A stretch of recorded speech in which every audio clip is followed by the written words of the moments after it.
स्थापितं येन भूतले स्वयं रूपः कदा मह्यं ददाति स्वपदान्तिकम्।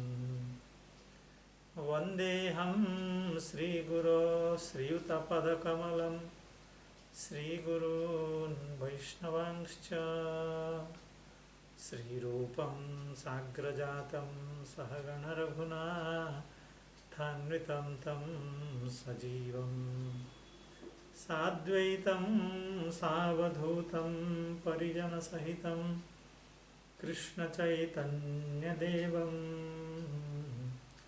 श्रीराधाकृष्णपादान् सहगणललिता श्रीविशाखान्वितांश्च। हे कृष्णा करुणा सिन्धो दीनबन्धो जगत्पते गोपेश गोपिका कान्त राधाकान्त नमोऽस्तुते।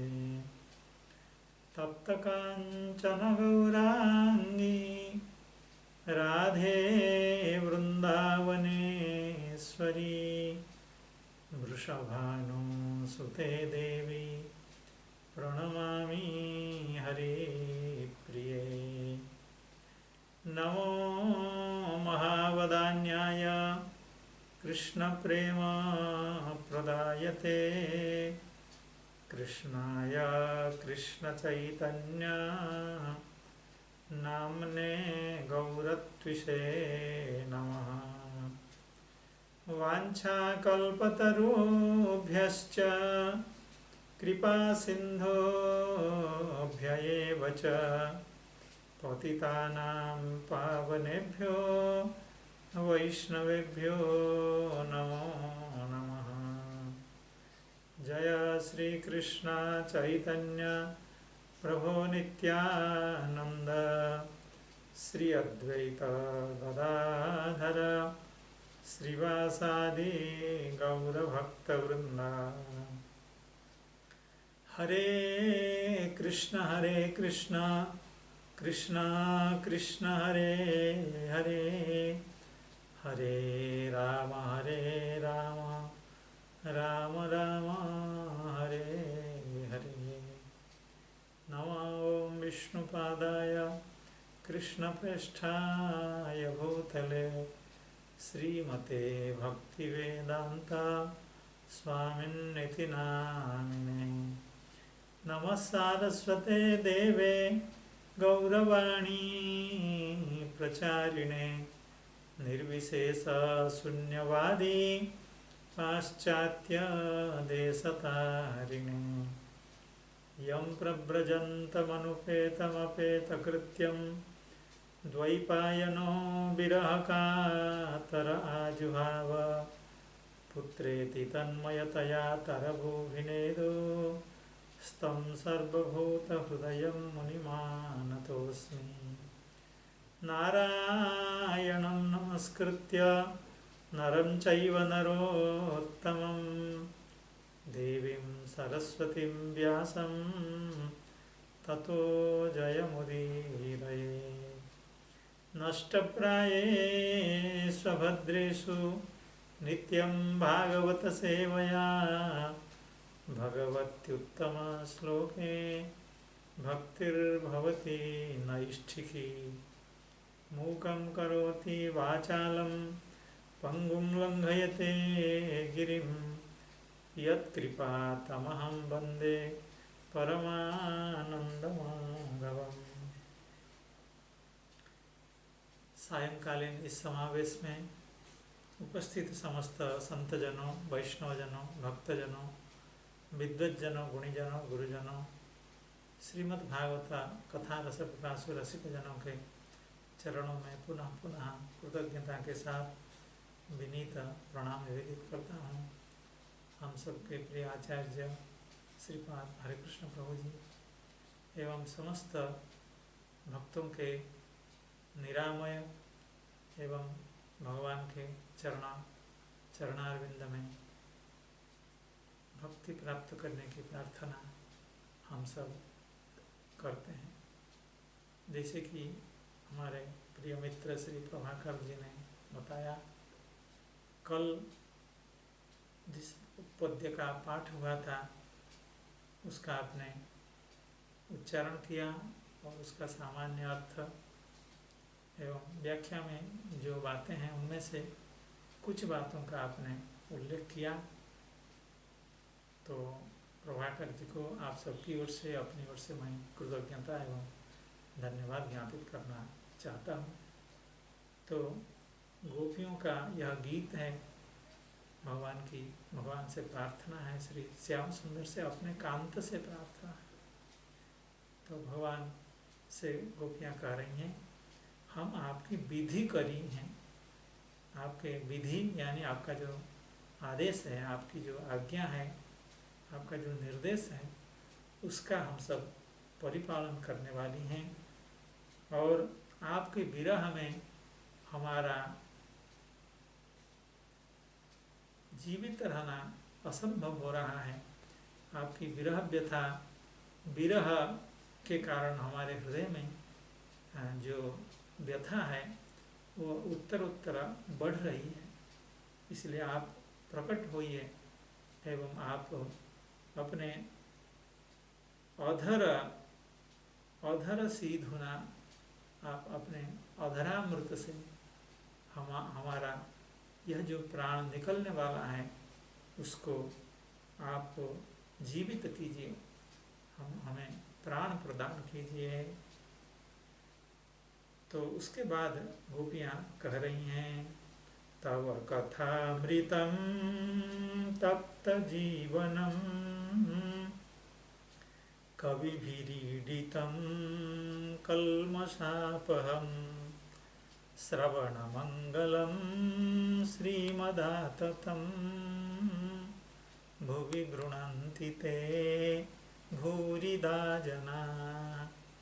तव कथामृतं तप्त जीवनं कविभिरीडितं कल्मषापहं श्रवणमङ्गलं श्रीमदाततं भुवि गृह्णन्ति ते भूरिदा जनाः। हे श्याम सुंदर, हे प्राणधन, हे श्री कृष्ण, तव कथामृतम तप्त जीवन, अर्थात आपकी जो कथा है वह तो अमृत है। अमृत जो स्वर्ग का अमृत है वह अमृत भी आपके कथामृत के सामने, कथामृत की तुलना में तुच्छ है। लेकिन आपका कथा सही अर्थ में अमृत है, क्योंकि वह तप्त जीवन है। यानी इस संसार में त्रिताप से जो निरंतर संतप्त रहते हैं उनका प्राण देने वाला है। त्रिताप से दग्ध, त्रिताप से निरंतर दह्यमान जो जीव जगत है, जीव समुदाय है, जीव समूह है, उसका प्राण संचार करने वाली है आपकी कथा।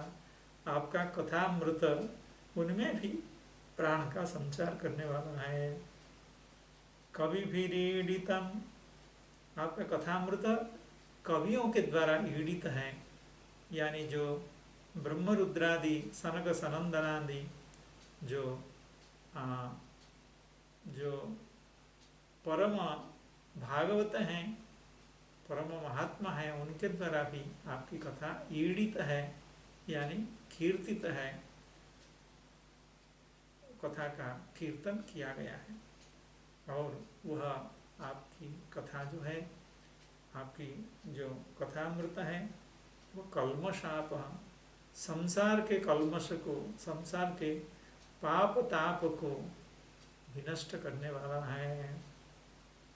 और श्रवण मंगलम, श्रवण मात्रेण, कर्ण कुहर में प्रविष्ट होते ही समस्त अभद्र को, समस्त अकल्याण को विनष्ट करके कल्याण का विस्तार करने वाला है। श्रवण मंगलम श्रीमदाततम, और वह श्रीमत है, यानी समस्त शुभ का संचार करने वाला है।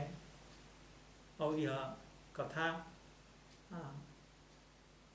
ये जनाः भुवि गृह्णन्ति, इस संसार में जिनके द्वारा इस कथा का प्रचार किया जाता है, आपकी महिमा का गान किया जाता है, आपकी लीलाओं का वर्णन किया जाता है, सही अर्थ में वे ही भूरिद हैं, यानी महावदान्य हैं, बहुत बड़े दाता हैं, बहुत बड़े जन कल्याणकारक हैं, बहुत बड़े उपकारक हैं।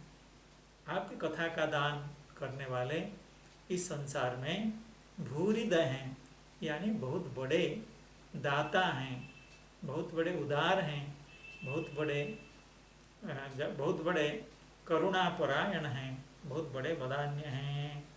श्रवणमंगलम श्रीमदाततं भुवि गृह्णन्ति ते भूरिदा जनाः, तव कथामृतं तप्तजीवनं कविभिरीडितं कल्मषापहं।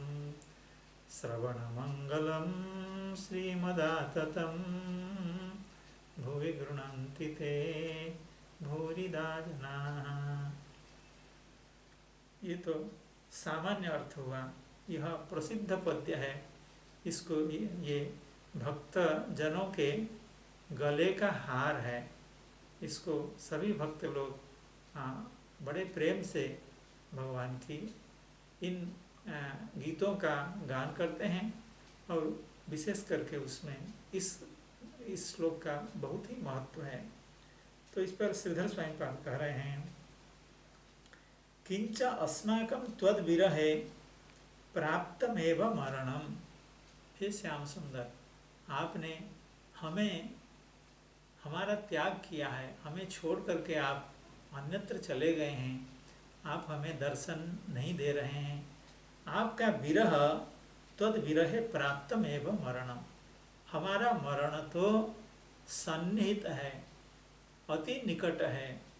हम मुमूर्षु हैं, हम मरने वाली हैं, हमारा मरण अत्यंत निकट है।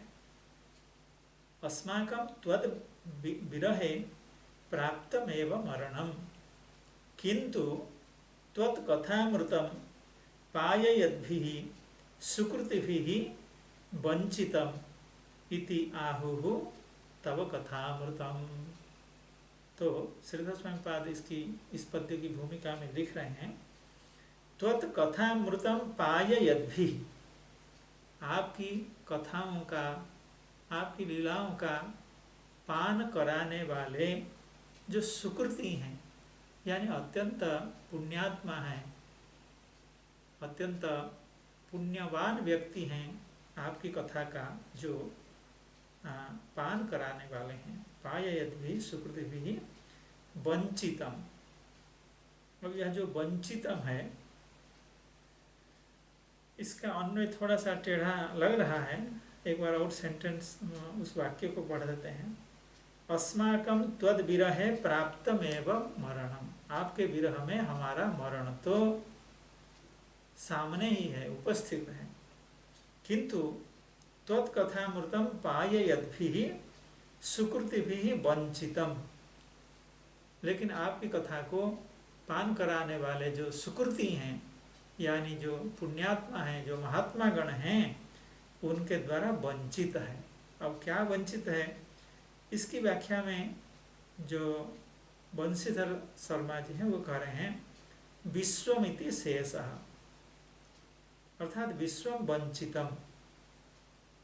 वंचित शब्द का तो अर्थ है ठगा गया है।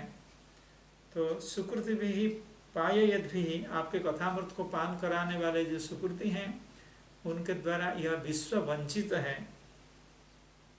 ये पता नहीं क्या है, समझ में ठीक से नहीं आ रहा है, लेकिन एक अर्थ यह भी हो सकता है, आपके विरह से जो मरण उपस्थित है वह मरण वंचित है, यानी वह मरण वंचित हो गया है, यानी उस मरण को आपकी कथा ने ठग दिया है। अर्थात आपकी कथा में इतना सामर्थ्य है कि वह तप्त जीवन है, यानी वो मृत्यु से भी हम सबको बचा सकती है आपकी कथा, इसलिए मरणम वंचितम, ये शायद कुछ ऐसा हो सकता है। तो इस तरह से श्री श्रीधर स्वामीपाद इस पद्य की व्याख्या का जो आरंभ है, भूमिका है, ऐसा कह रहे हैं। आगे कहते हैं तव कथामृतम, कथा एव अमृतम, अर्थात संसार में अगर कोई अमृत है तो आपकी कथा ही अमृत है। कथा एव अमृतम तत्र हेतु, कथा क्यों अमृत है? भगवान की लीला कथा, भगवान की लीला कथा क्यों अमृत है? क्योंकि वह तप्त जीवन है।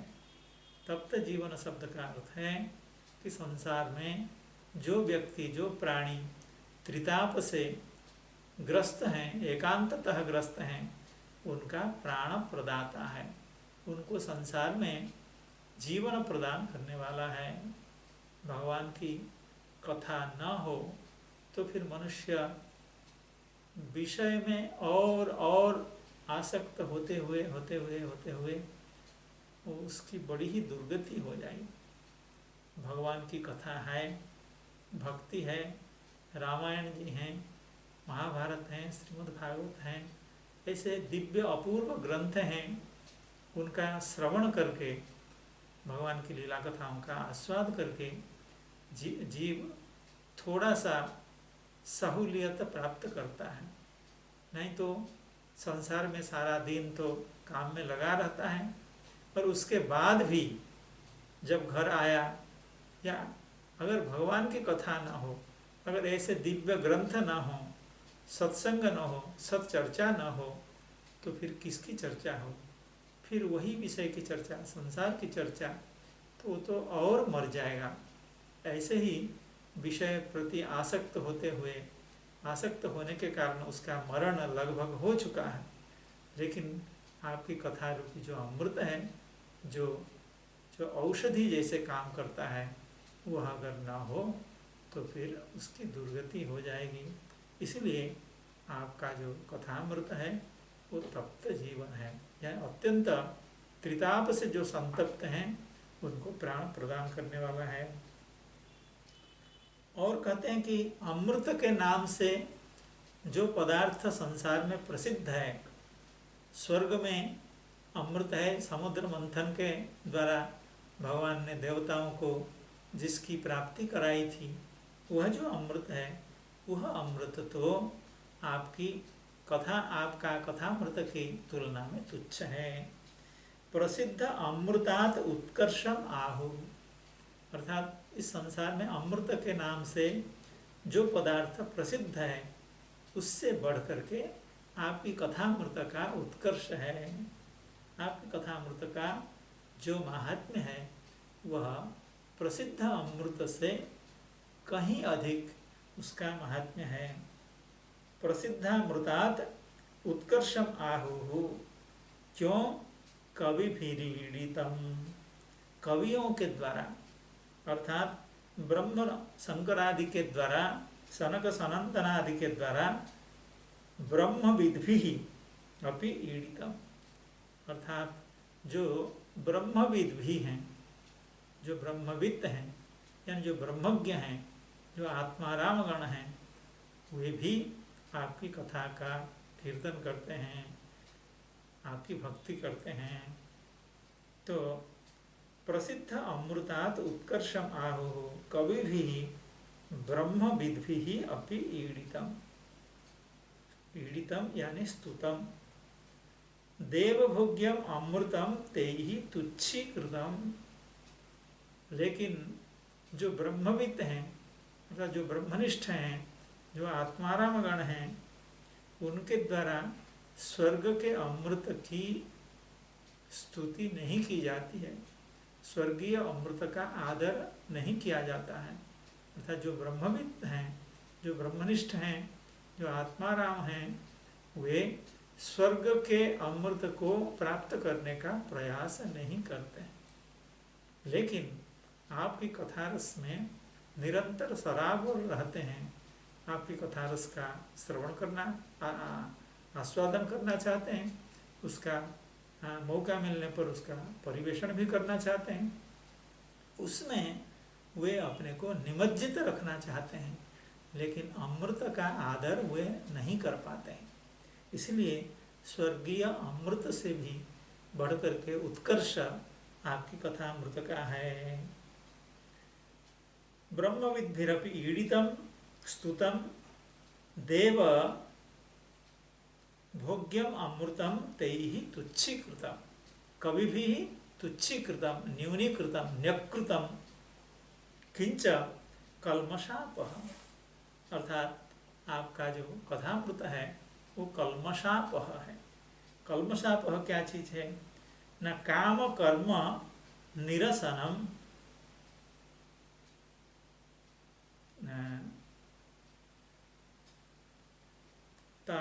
तत्व अमृतम नैवम भूतम, आपका जो कथामृत है वह काम कर्म को नष्ट करता है, अर्थात जीव के हृदय के जो कामना है, जो वासना है, उसको नष्ट करता है, और जो प्रारब्ध कर्म है उसको भी नष्ट करता है।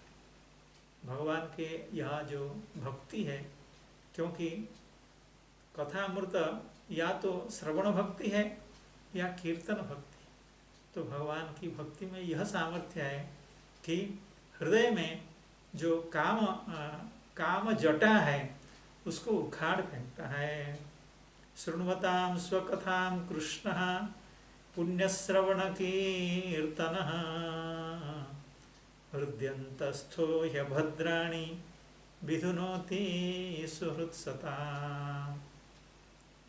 शृण्वतां स्वकथां कृष्ण, जो लोग नियमित भगवान की कथा का श्रवण करते हैं, भगवान उनके कर्ण रंध्र में प्रविष्ट होकर के उनके हृदय में विराजमान हो जाते हैं। तो कथा सुनने वालों के हृदय में भगवान विराजमान हो जाते हैं। और जो लोग कथा कहते हैं, लोग भगवान की कथा सुनाते हैं, तो उनके हृदय से भगवान निकल भी जाते हैं। तो निकल जाते हैं तो फिर कथा सुनाना तो बड़ा खतरे से युक्त है। अगर कर्ण रंध्र में भगवान प्रविष्ट होते हैं और कथा कहते समय अगर भगवान निकल जाए हृदय से तो बड़ी समस्या है। तो कथा तो एक मुख से कोई कहता है, लेकिन दोनों कर्णों से वो कथा सुनता भी तो है।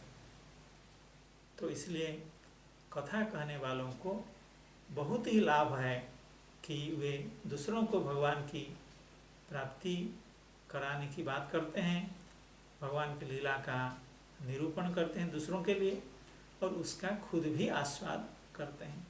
इसलिए आगे कहा जाएगा भूरिदा जनाः, आपकी कथा का प्रदान करने वाले संसार में सबसे बड़े दाता हैं, सबसे बड़े उदार हैं।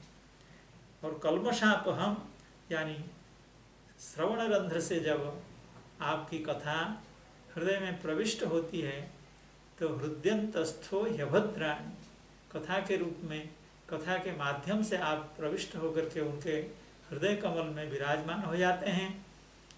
इसलिए उनके हृदय में जो काम कर्मादि यानी जो विषय वासनाएं हैं वह तो लुप्त हो जाती हैं, वो नष्ट हो जाती हैं।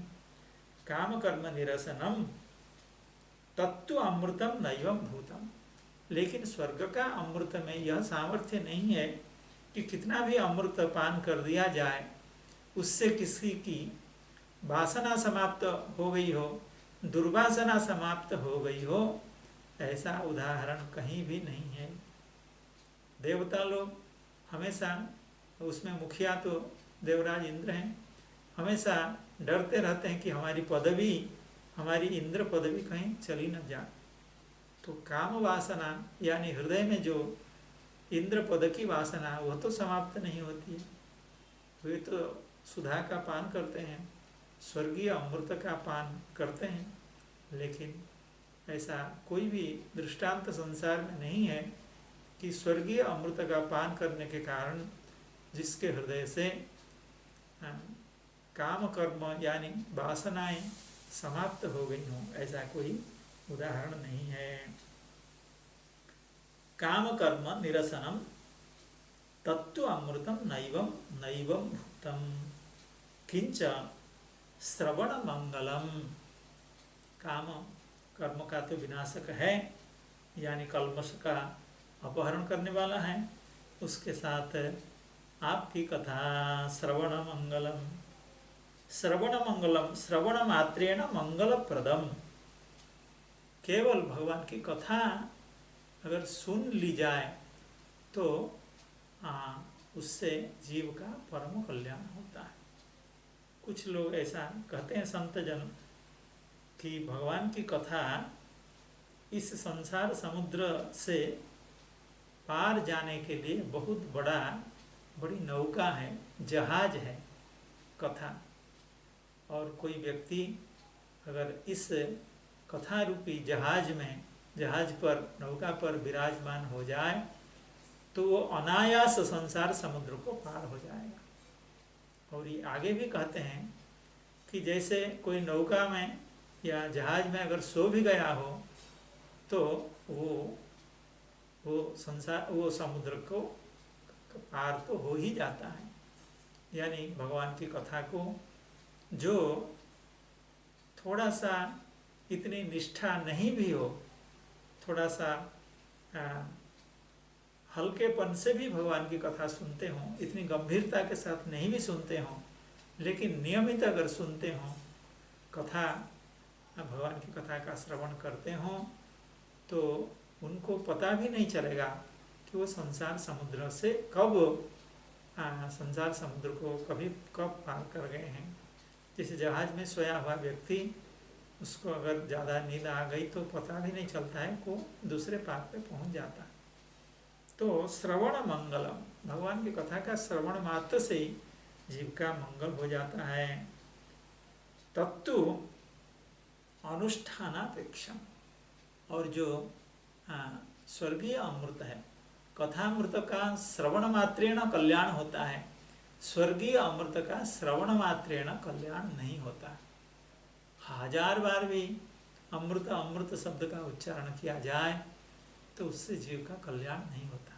लेकिन भगवान का नाम, भगवान की लीला, भगवान की कथा का अगर श्रवण किया जाए तो उससे जीव का कल्याण होता है, ये अभिप्राय है।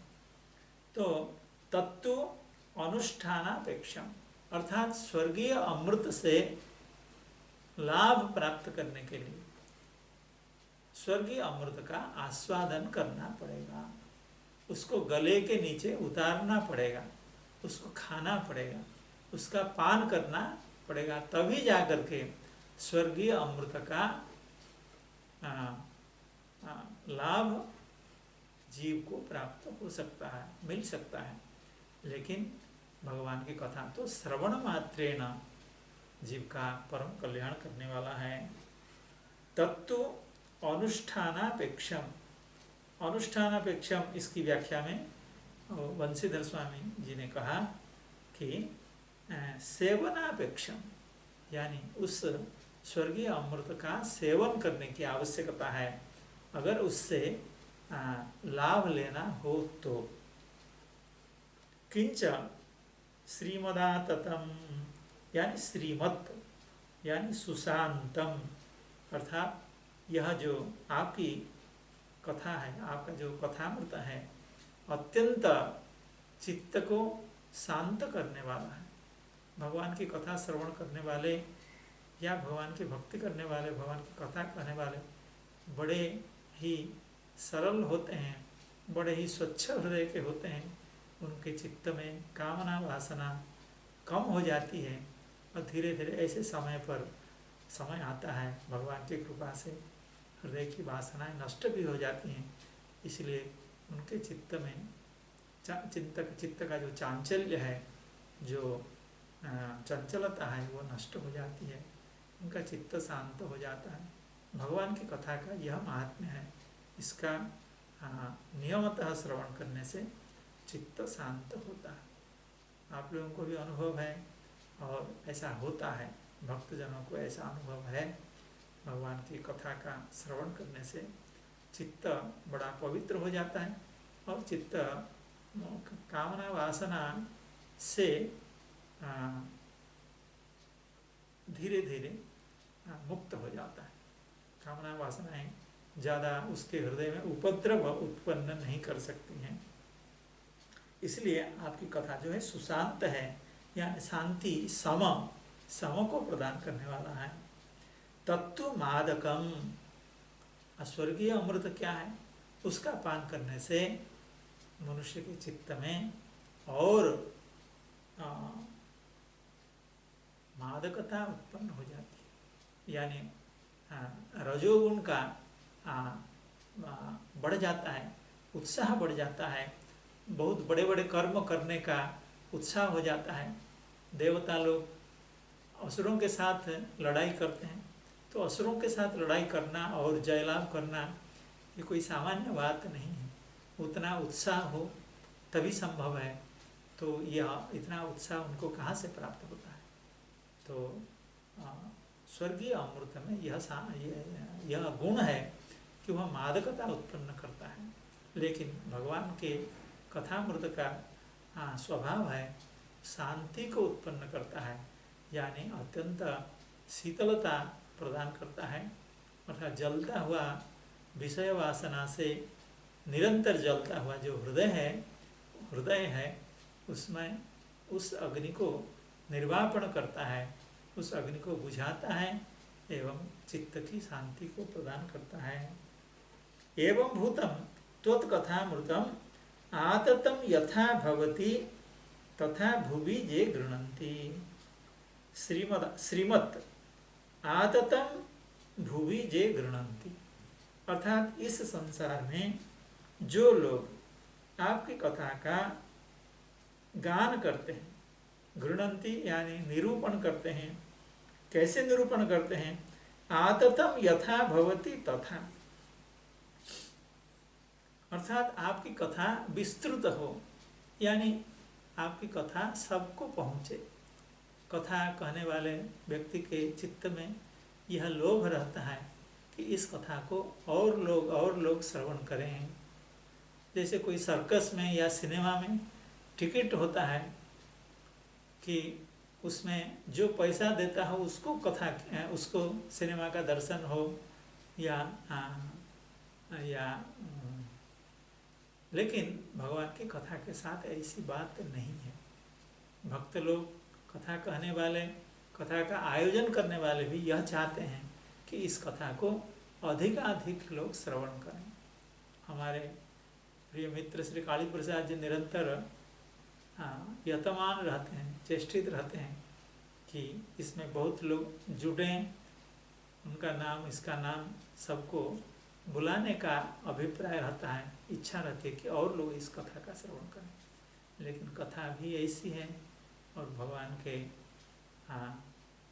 भक्ति भी इतने दुर्लभ पदार्थ है कि इसको अगर बिना मूल्य का और बड़े आदर के साथ दिया भी जाता है, उसको स्वीकार करने का सामर्थ्य सबके साथ नहीं होता।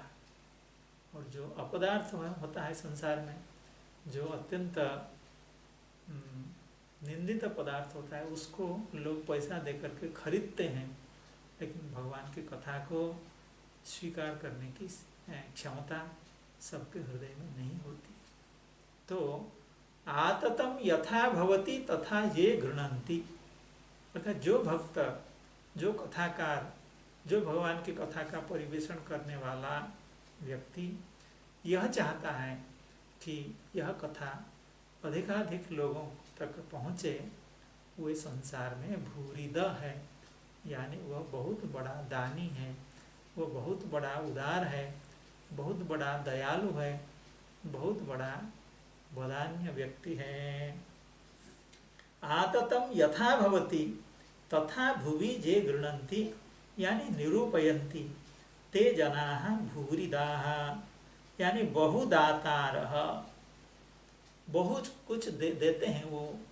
ऐसे लगता तो है केवल कथा सुनाते हैं, लेकिन वो बहुत कुछ देते हैं। क्या देते हैं? न जीवितम ददति इत्यर्थ, तो गोपिकाएं कह रही हैं, गोपियों का यह प्रसंग है कि वो तो प्राणप्रद हैं, प्राण देते हैं। क्योंकि गोपियों को यह लग रहा है कि भगवान के विरह में उनका प्राण निकलने वाला है, लेकिन भगवान की कथा का स्मरण करके, भगवान की लीला का स्मरण करके, आपस में भगवान की चर्चा करके वे भगवान की प्रतीक्षा में जीवित रहती हैं। यानी भगवान की कथा जीवन प्रदान करने वाला है। तो इसलिए जो इस कथा का प्रदान करते हैं वे भूरिदः हैं, यानी बहुधातारः। यद्वा एवं भूतम त्वत्कथामृतं जे भुवि गृह्णन्ति ते भूरिदाः। एक दूसरा अर्थ, अर्थात भगवान की कथा का परिवेशन करने वाले, प्रदान करने वाले लोग भूरिदः हैं, यानी बहुदाता हैं, बड़े उदार हैं। और दूसरी बात यह है कि भगवान की कथा का परिवेशन करने वाले लोग भुवि गृह्णन्ति ते भूरिदाः, यानी पूर्व जन्मसु बहुदत्तवन्तः सुकृतिनः इत्यर्थ। अर्थात ऐसे लोग जो भगवान की कथा का परिवेशन करते हैं, भगवान की कथा का श्रवण कराते हैं, वे भूरिदा हैं। यानी इन लोगों ने जन्मांतर में बहुत कुछ दान किया है, यानी बहुत बड़े पुण्यवान हैं, बहुत बड़े सुकृति हैं। इन्होंने बड़ा सुकृत यानी पुण्य का उपार्जन किया है, पुण्य का संग्रह किया है, जिसके चलते इनको भगवान की कथा परिवेशन करने का अवसर प्राप्त हुआ है। तो ये श्रीधर स्वामी पाद की व्याख्या है। कहते हैं कथा परिवेशन करने वाले बहुत ही बड़े जन्म जन्मांतर में इन सब ने पुण्य का अनुष्ठान किया है। ये भुवि गृह्णन्ति ते भूरिदाः पूर्व जन्मसु बहुदत्तवन्तः, यानी सुकृतिनः इत्यर्थ, यानी बड़ा परम पुण्यवान है। एतदुक्तं भवति, ये केवलं कथामृतं गृह्णन्ति निरूपयन्ति तेऽपि तावत् अतिधन्याः, किं पुनः ये त्वां पश्यन्ति अतः प्रार्थयामहे त्वया दृश्यतामिति। श्रीधर स्वामी पाद इस श्लोक की व्याख्या की समाप्ति करते हुए यह कहते हैं कि जो लोग भगवान की कथा का परिवेशन करते हैं वे बहुत ही बड़े पुण्यवान हैं, जन्मांतर में भी पुण्यवान हैं और इस जन्म में भी वे बहुत बड़े वदान्य व्यक्ति हैं। ये केवलम कथामृतम गृह्णन्ति, सिर्फ जो भगवान की कथा को ग्रंथ से लेकर के या संतों के मुख से कथा का श्रवण करके उसको आत्मसात करके उसका आस्वादन करके वो दूसरों को परिवेशन करते हैं, केवल कथा देते हैं, वे तेपि तावत् अतिधन्याः, कथा देने वाले व्यक्ति अतिधन्य हैं। किं पुनः ये त्वां पश्यन्ति, आपकी कथा को कहने वाले व्यक्ति अगर अतिधन्य हैं, अर्थात जिन्होंने आपका दर्शन कभी नहीं किया, केवल आपकी कथा ही सुनाते रहे, आपकी कथा का मनन करते हुए, आपकी कथा का श्रवण करते हुए, आपकी कथा का परिवेशन जो करते हैं, वे अगर इतने धन्य हैं तो साक्षात जो आपको प्राप्त करते हो, आपके दर्शन जिनको प्राप्त हुआ हो, जिनके सामने आप कांत के रूप में, पुत्र के रूप में, पिता के रूप में, भ्राता के रूप में, किसी भी संबंध से जिनके सामने आप विराजमान हो, जिनको आपने दर्शन दिया हो, तो उनका सौभाग्य कितना अधिक है। किं पुनः ये त्वां पश्यन्ति अतः प्रार्थयामहे त्वया दृश्यतामिति। इसलिए हमारी प्रार्थना है दयित दृश्यतां दीक्षुतावका स्त्वयि धृता सव स्वां विचिन्वते। यह वहाँ की बात कह रहे हैं। इसलिए हमारी प्रार्थना है आप एक बार अपना दर्शन दीजिए, या हमारी इस दुर्दशा को एक बार आप अवलोकन कीजिए। तव कथामृतम तप्तजीवनं कविभिरीडितं कल्मषापहं श्रवणमंगलं श्रीमदाततं भुवि गृह्णन्ति ये भूरिदा जना। इतनी व्याख्या श्रीधर स्वामीपाद की है। अब श्री जीव स्वामीपाद की व्याख्या है। अथ कथम तर्हि जीवथ इति आशंक्य प्रेममय स्वानुभव प्रमाण निर्णीत तत्कथा महिमा वर्णनेन तत्र कारणम आहो तव इति। श्री जी गोस्वामीपाद कह रहे हैं कि गोपियां प्रेममय स्वानुभव प्रमाण निर्णीत अर्थात भगवान के प्रति गोपियों का जो प्रेम है और जो अनुभव है भगवान को प्राप्त करने का, भगवान के प्रति प्रेम का जो अनुभव है, उस अनुभव से अनुभव प्रमाण है, यानी गोपियों ने साक्षात भगवान का अनुभव किया है। श्रवण भी गोपियों ने किया है, लेकिन मुख्य भगवान का दर्शन, भगवान को साक्षात अनुभव। तो गोपियों का यह अनुभव है। अनुभव प्रमाण निर्णीत तत्कथा महिमा वर्णने। अनुभव प्रमाण से गोपियों को यह मालूम है कि इस संसार में भगवान की कथा सर्वोत्कृष्ट पदार्थ है, यानी स्वर्गीय अमृत को भी न्यून करने वाला है, स्वर्गीय अमृत को भी न्यक्कार, अमृत का भी न्यक्कार करने वाला है, उसको भी हल्का करने वाला है। यह गोपियों को अपने अनुभव से प्राप्त है। तो इस तरह की कथा का जो महिमा है उसका वर्णन तत्र कारणम आह। कथा के महात्म्य का वर्णन करते हैं। तो कथा का क्यों महात्म्य है, भगवान की कथा से क्या फायदा है, क्या लाभ है, जीव का क्या कल्याण है, उसका वर्णन करती हैं। अथा कथम तर्हि जीवथ इति आशंक्य। भगवान अगर कहें आप लोगों को हमारे विरह में इतना ताप है, इतना कष्ट है, तो आप इतनी देर तक जीवित कैसे हैं। आप जैसे वर्णन करती हैं, आप जैसी बात कह रही हैं कि आपका हमारे विरह से आपका हृदय जल रहा है, लेकिन आप जीवित भी कैसे हैं, कैसे आप सब जीवित हैं। इसके उत्तर में गोपियाँ भगवान की कथा के महत्व का वर्णन करती हैं।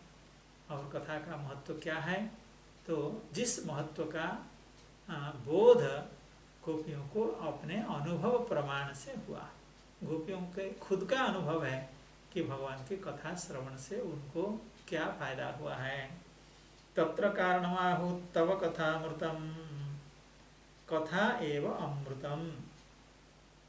ये श्रीधर स्वामीपाद ने भी ऐसा ही कहा था, और श्री जीव स्वामीपाद भी ऐसे कहते हैं, कथा एव अमृतम। सही अमृत तो भगवान की कथा है। और स्वर्ग का अमृत जो है वो भी कोई सामान्य पदार्थ नहीं है, क्योंकि अमृत की प्राप्ति ऐसे नहीं हुई है। भगवान के अमृत, देवताओं को अमृत प्राप्त कराने के लिए भगवान को कितने अवतार लेने पड़े, 3 अवतार तो कम से कम लेने पड़े। अजित अवतार, और उसके बाद धन्वंतरी अवतार, उसके बाद फिर देवताओं को अमृत पान करा करके दैत्यों को वंचित करने के लिए मोहिनी अवतार। तो स्वर्गीय अमृत कोई ऐसी वैसी चीज़ नहीं है, कोई सामान्य चीज़ नहीं है। लेकिन भगवान के कथामृत के सामने वह नगण्य है। क्व काचः क्व मणिर महान, अर्थात भगवान की कथा तो मणि है और स्वर्गीय अमृत तो कांच का टुकड़ा जैसे है। क्व काच क्व मणिर महान, इसलिए कथा एवं अमृतम, भगवान की कथा ही अमृत है। अमृतवत स्वतः फलम फलांतर साधनम च अर्थात स्वर्गीय अमृत, एक उदाहरण देते हैं स्वर्गीय अमृत का। स्वर्गीय अमृत जैसे स्वतः फलम, यानी वह स्वयं सुख है, सुख रूप है स्वर्गीय अमृत, और फलांतर साधनम च, यानी वो फल होते हुए भी दूसरे फल को प्रदान करता है अमृत। यानी उसका आस्वादन, उसका जब स्वीकार किया जाता है, उसका ग्रहण किया जाता है, तब वो बहुत ही सुखकर है और उसका परिणाम भी अत्यंत सुखकर है। क्या सुखकर है? अमरत्व की प्राप्ति हो जाती है। अमरत्व की प्राप्ति का अर्थ अर्थात दीर्घ जीवन की प्राप्ति होती है, अर्थात देवताओं के आयु जैसे आयु की प्राप्ति हो जाती है अमृत पान करने से।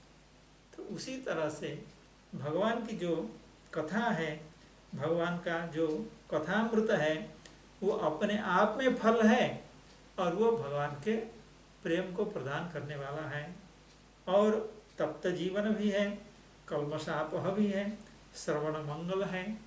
यानी हर तरह से वह कथा, भगवान की कथा अपने आप फल है और वो आगे दूसरे फल को भी देने वाला है। अमृतवत स्वतः फलम फलांतर साधनम च तत्तद रूपत्वं दर्शयन्ति, अर्थात कैसे फलांतर साधन, स्वतः फल होते हुए, स्वतः वह पुरुषार्थ है अमृत, लेकिन दूसरे पुरुषार्थ को भी देने वाला है। तो भगवान की कथा भी स्वतः पुरुषार्थ है, यानी स्वयं फल रूप है और दूसरे फल को भी प्रदान करने वाला है। तत्तद रूपत्वं दर्शयन्ति तप्त जीवनम तप्तान त्वद विरह ताप खिन्नान किमुत संसार ताप खिन्नान जीवयति मृत्यु पर्यंत दुर्दशातो रक्षति इति तत्। अर्थात तप्त जीवन शब्द का दो तरह से अर्थ हुआ।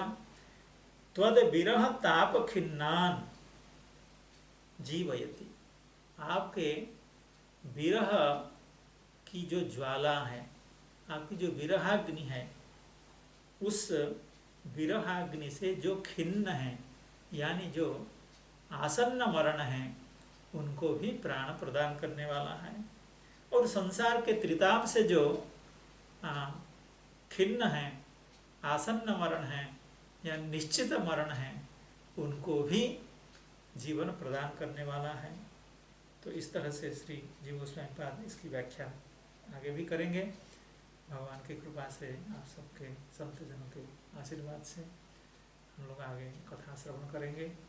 तो सबके चरणारविंद में प्रणाम निवेदन करते हुए, समय की सीमा को देखते हुए मैं अपनी वाणी को विराम देता हूँ और हमारे प्रिय मित्र श्री काली प्रसाद जी से निवेदन है, भगवान के नाम संकीर्तन के आयोजन एवं भगवान के जयगान की व्यवस्था करें। जय जय श्री राधे। प्रणाम प्रणाम प्रणाम।